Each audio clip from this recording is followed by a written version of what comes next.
Ladies and gentlemen, if South Africa ever needed a case study in how a senior government official can turn a commission of inquiry into a theatre production, Dr Imogen Mashazi delivered a 2-day masterclass at the Madlanga Commission, complete with contradictions, political fireworks, last-minute concessions, and a mysterious 5-minute reboot that social media is still trying to decode. The former city manager of Ekurhuleni, who reigned from 2016 to 2025, arrived to answer for allegations of shielding suspended EMPD Deputy Chief Julius Mkhwanazi, ignoring abuse reports against EMPD Chief Jabulani Mapiyeye, and presiding over a police department sinking under corruption, coercion, and criminal infiltration. What South Africa got instead was a swelling river of, I don't recall, interrupted by lipstick touch-ups, phone scrolling, and eye-rolling behavior that earned her repeated scoldings from both Justice Mbuyiseli Madlanga and Commissioner Sesi Baloyi, who were visibly running low on patience within the first 40 minutes. Her testimony began with her favorite new identity, the victim. According to her, she didn't retire at 65. She was pushed out by Mayor Dr Mashazi under the pretext of an age rule she believes was weaponized to expel her. She painted the council as the villains who silenced her, ignored her, and orchestrated a constructive dismissal. But no sooner had she positioned herself as a martyr than she pivoted straight into the EMPD disaster, describing a department so rotten that even Hollywood scriptwriters would call it unrealistic. She accused Chief Mapiyeye, a man she personally helped appoint and later help extend, of fathering multiple children with subordinates, coercing women into relationships, sexually assaulting an officer, calling victims ingelosi, and committing at least 2 drunk driving incidents that were allegedly buried. One of them fatal. She said women had been approaching her with abuse reports since 2016 and that she possessed medical documents from victims which she brought to the commission like trophies of belated outrage. The commission was horrified, but not at the allegations, at the fact that she did nothing for 9 years. Justice Madlanga asked her point blank, so from 2016 to 25, you were receiving these reports and you did nothing. You sat with folded arms. She took the punch. She conceded. She said she created an empowerment program, a program that seems to have done more empowering for her conscience than for the victims. It was promptly dismissed by the commission as tokenistic nonsense. She blamed the lack of written complaints. She blamed political protection. She even implied IPID itself was suppressing investigations. But she ultimately admitted what everyone already saw. She failed in her duty. He's superior. Why did you not lay a complaint? Let me concede that I failed to discipline the Chief of Police and I failed to do an oversight on him as an HOD. All right, thank you. Thank you, Ms. Hill. Thank you, Commissioner. Perhaps the logical place to start would be to tag on to what the commissioners have raised. And my first question, and I think you touched on it slightly, I think in response to Commissioner Baloyi's question, what exactly was the purpose of you sharing this particular clip with the video? What were you intending to achieve? It was to support my evidence on 50.2 that he has indeed defeated the ends of justice. Okay, and so I have summarized by saying I failed to take action against him and I also failed to do proper oversight over him. Now, As day one progressed, the commission dove deeper into the claims that she shielded Mkhwanazi, the now suspended deputy chief tied to rogue units, unvetted officers, and his notorious partnership with the Vusimuzi Matlala. When confronted with the late 2023 IPID report recommending charges for fraud, irregular vehicle registrations, and unlawful contracts, she said she forwarded it to Mapiyeye to deal with. A stunning abdication of responsibility considering she was the accounting officer. Advocate Selo asked why she never verified the facts. She had no answer. Meanwhile, former HR head Xolani Ngciza had already testified that legal services rejected the IPID report entirely, contradicting her narrative. She was asked about 55 irregular appointments, questionable external providers, and caveat units operating without vetting. She denied meddling but admitted she was unaware of key documents, an admission that painted her as either dangerously uninvolved or deliberately blind. I understand your response. My question is, you say you don't lend support, you accept on a different basis that the appointments were invalid because he did not consult the chief of police. Agreed. Did you direct that they being invalid in law be reversed? Did you ensure that that process takes place? Because I'm sure you will not support the continuation in office of illegally appointed people. What action did you take or what steps did you take to satisfy yourself as city manager that that illegal act was reversed? Nothing. Why not? I don't recall whether I did something or nothing. No, you've said nothing already. So you Yeah. don't recall. What don't you recall? I meant to say I do not recall. I withdraw nothing. I do not recall. You don't recall what, Dr. Mashazi? Whether you did anything about it or not? Exactly. You don't recall?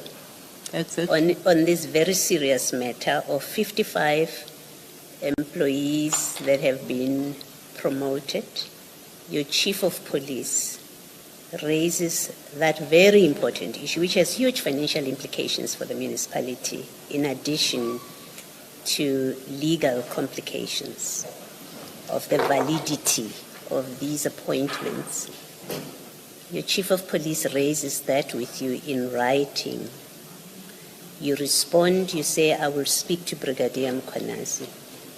You sit now, you want the commission to accept that you don't recall whether you did anything about it. This matter happened in which year? I think you'll appreciate the fact that we were given 2 days, and some of the information at hand, we could not even verify. And the letter, I saw it now in the bundle during the commission that Chief indeed wrote to me. That's when I recall that I wrote back to him. The issue of calling Mkhwanazi, but that was the last discussion that I had with Chief. I do not recall other things, and I do not want to commit and lie that I did it or I didn't do it. Hence, I'm saying I do not recall. And can we be given a chance to go back and check if indeed there was communication between myself and Mkhwanazi about this behavior? I don't. Then came the infamous video. Mkhwanazi declaring that he would take a bullet for her. Her explanation? Just loyalty. Another video followed. A Christmas party where EMPD members treated her like the queen. The optics were damaging.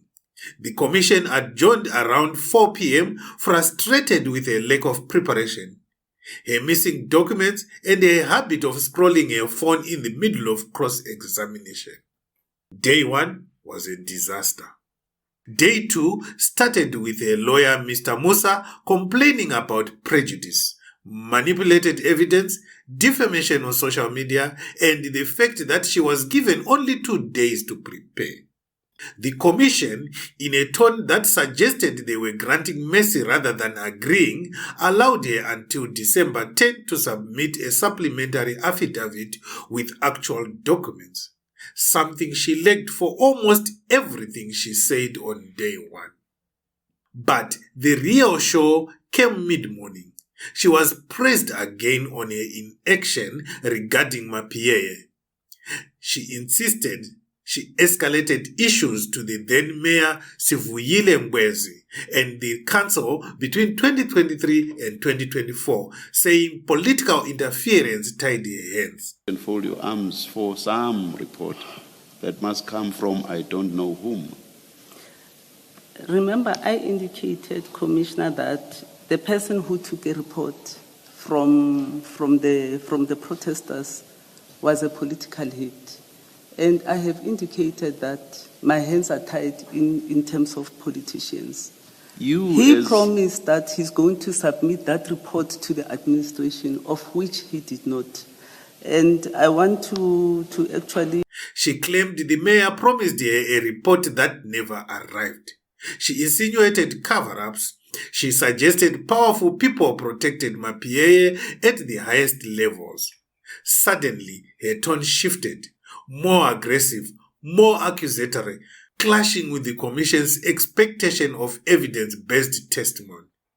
And then, right as the tension peaked, Justice Matlanga called for a 5-minute adjournment.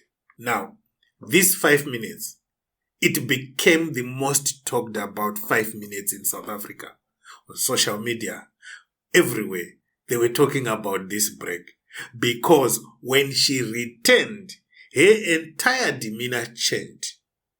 The fire was gone. The accusations had faded. She stopped blaming politicians. She switched to soft, apologetic explanations. She was on leave. She lacked access to documents. She was overwhelmed. She had limited preparation time. All that. Twitter or X was vicious. She got the reboot, some said. They downloaded the respectful testimony page. Her legal team said, stop touching the third rail. Post-adjournment, she walked straight into another storm, the medical report controversy. Commissioner Baloyi questioned why she publicly revealed victims' sensitive information without formal protocols. She insisted the victims gave permission, but even she considered the optics were bad. Her team promised affidavits. The commission did not look convinced. Both of them are medical reports. How did you get hold of these documents? I got them from the victim. They gave them to you? Yes. When they came to you? They gave me the report when, I think during the week as we were preparing. So you are already out of the municipality when they gave you these documents? Yes. Okay.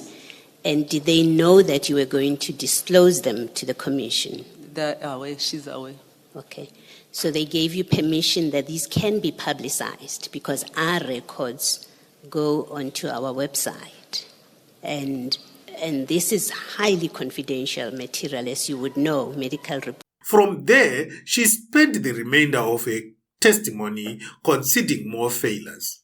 She failed to discipline Mapiyeye, failed to act on the IPID report, failed to follow up on the 55 unlawful appointments, failed to verify irregular contracts, failed to spot criminal infiltration, failed to monitor Mkhwanazi, failed to intervene when rogue units refused vetting, and failed to remember most of the details.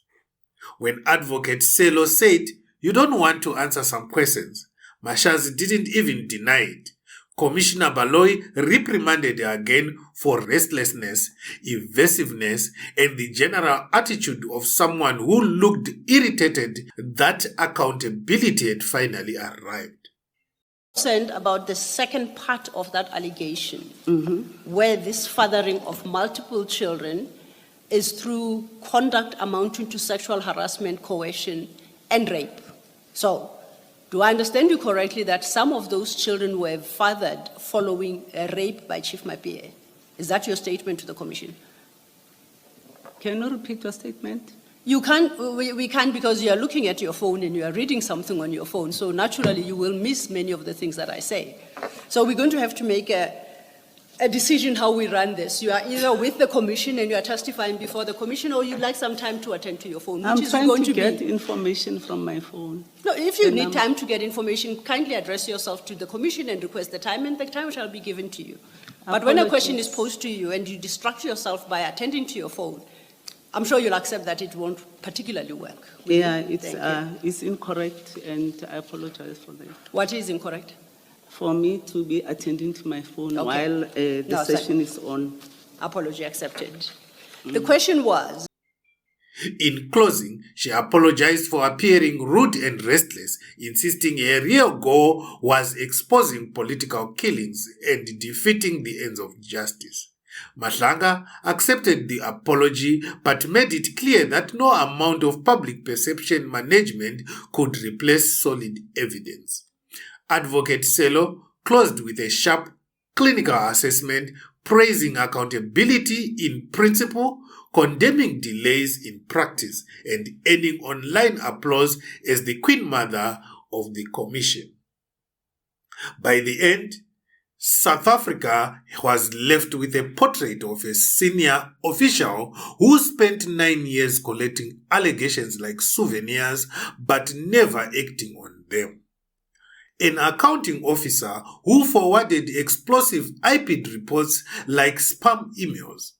A leader whose explanations moved under pressure, and a witness who arrived defiant, stumbled through contradictions, rebooted mid-testimony, and walked away leaving more smoke than clarity.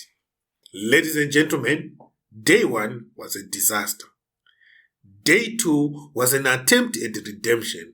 But even after 2 days, a lipstick break, a mysterious adjournment, and multiple concessions, the key questions remain hanging in the Pretoria air like unfinished affidavits.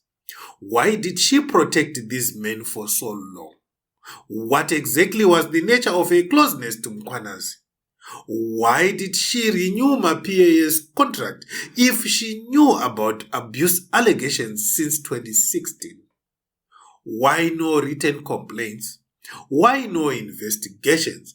And why is her testimony only detailed when she is blaming others, yet suddenly foggy when the responsibility lands on her desk? The Madlanga Commission moves on, but the ghost of Dr Mashazi's contradictions and concessions will hover over every future witness. She walked in hoping to expose a criminal network. Instead, she exposed the leadership vacuum that allowed it to thrive. Ladies and gentlemen, this is Mzansi Roast News. We roast the powerful until they are more brown than bride buruvos.